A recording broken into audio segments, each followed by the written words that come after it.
here, back for another update. Let's take a look at XDC over here. Now, we'll take a look at XDC going back to November 2022, and we had a 5-wave move to the upside over here in the form of an ascending broadening wedge. And then so this over here would be our wave 1, and then we come down for a WXY correction for our wave 2.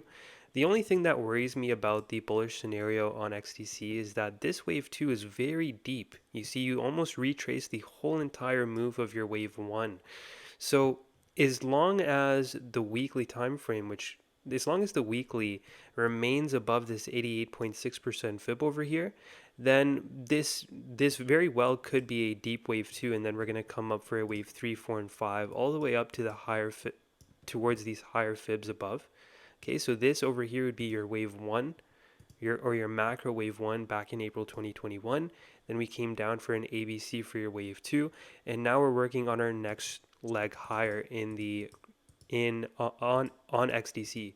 So now, if XDC is unable to stay above this 88.6% fib at 0.024, then it's likely that this, instead of this being a 5-wave move up, this was just an A, B, C correction, and now we're seeing continuation down below our December 2022 low.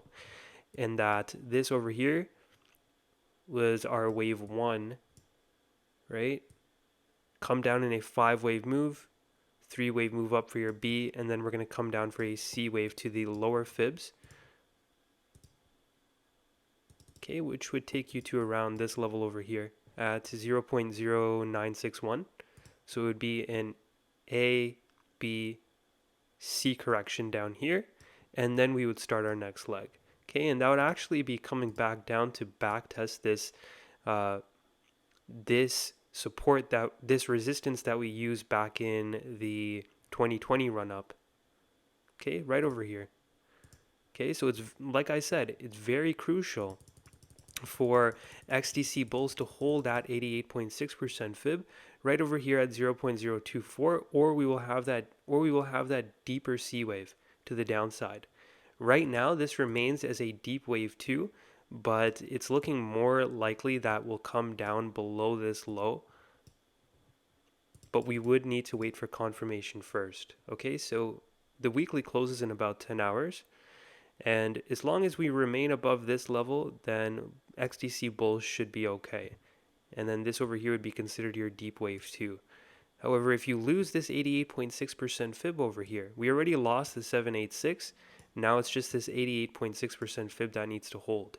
If you lose it, then it's likely, instead of this being a 5-wave move up from December 2022, it's just an ABC, and now we're seeing continuation down for your C wave in a macro ABC correction. So this would be your A, this would be your B, and then you come down for a C wave, which would likely take you to retap previous resistance in the 2020 run up as support. Okay, I hope you guys enjoyed the video. If you have any questions, please feel free to let me know. Peace out and take it easy. See you in the next one.